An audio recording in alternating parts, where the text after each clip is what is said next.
आज हम बात करने वाले हैं कुछ ऐसे टिप्स के बारे में जिसमें मैं आपको बताऊंगी कि बचत, पैसों की बचत बिना पैसों के भी हो सकती है। जी हाँ भाइयों बहनों, सही सुना आपने, पैसों की बचत बिना पैसों के भी हो सकती है।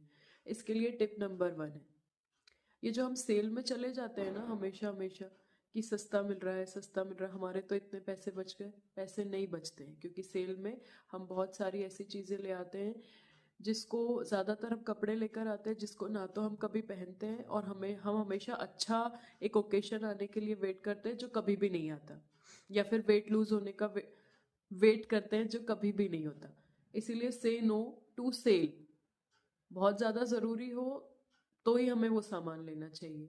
अगर हमें सेल में मिले तो, सेल में हम पैसे बचा कर ले रहे हैं, पैसा नहीं बच रहा, पैसा खर्च हो रहा है। हम जब भी देखते हैं ना कि कोई भी चीज़ ऑनलाइन या ऑफर में है, तो हमारा विजन जो होता है, विजनरी इफेक्ट कहते हैं इसे, ये लेफ्ट से राइट की तरफ जाता है। आप देखते हैं 299, अरे वाह 200 में ही तो है, चलो क्यों नहीं ले लेते हैं, 200 में ही तो इतना सस्ता मिल रहा है। हम 2 देखते हैं क्योंकि 99 पे हम ज्यादा, हमारा विजन कम जाता है क्योंकि लेफ्ट से राइट की तरफ है। लेकिन 99 रुपीज तभी भी होता है, और अगर हम कैश ऑन डिलीवरी करते तो वो 1 रुपया भी हम नहीं देते। तो हुआ तो 300 ही का ना, लेकिन हमारे माइंड को ये एक्सेप्ट है कि 200 का है।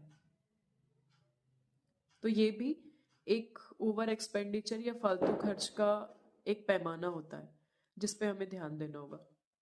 तीसरा पॉइंट है कि जब भी कोई चीज दिमाग में आए ना कि ये मुझे चाहिए है, तो थोड़ा रुको और सोचो कि सही में वो चाहिए या नहीं। फिर 15 डेज ऑब्जर्व करो, अगर सही में लगता है तो ही हमें लेनी है, नहीं तो नहीं। जैसे microwave oven, sandwich maker, etcetera. चौथा, जब तक बहुत ज़रूरी ना हो बड़े मॉल्स में शॉपिंग करना अवॉइड कीजिए, क्योंकि हमारा विजन ऐसा होता है कि हम बहुत सारी ऐसी चीज़ों को अट्रैक्ट करते हैं जो ज़रूरी नहीं रहती। लेने ज़रूरी सामान जाते हैं और उसके साथ में बहुत सारा खर्च करके आ जाते हैं। इसलिए छोटी शॉप्स में, छोटे सुपर मार्केट में ही जाइए, वो ही सही है। जब तक बहुत ज़्यादा ज़रूरी ना हो तब तक ना करें।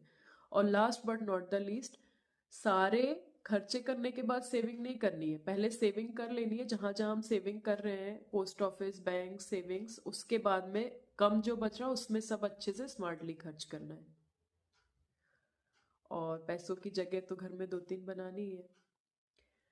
बहुत बहुत धन्यवाद, बहुत आभार, बहुत नमस्कार, बहुत प्रणाम, शुभ रात्रि। प्लीज़ वीडियो को लाइक करें।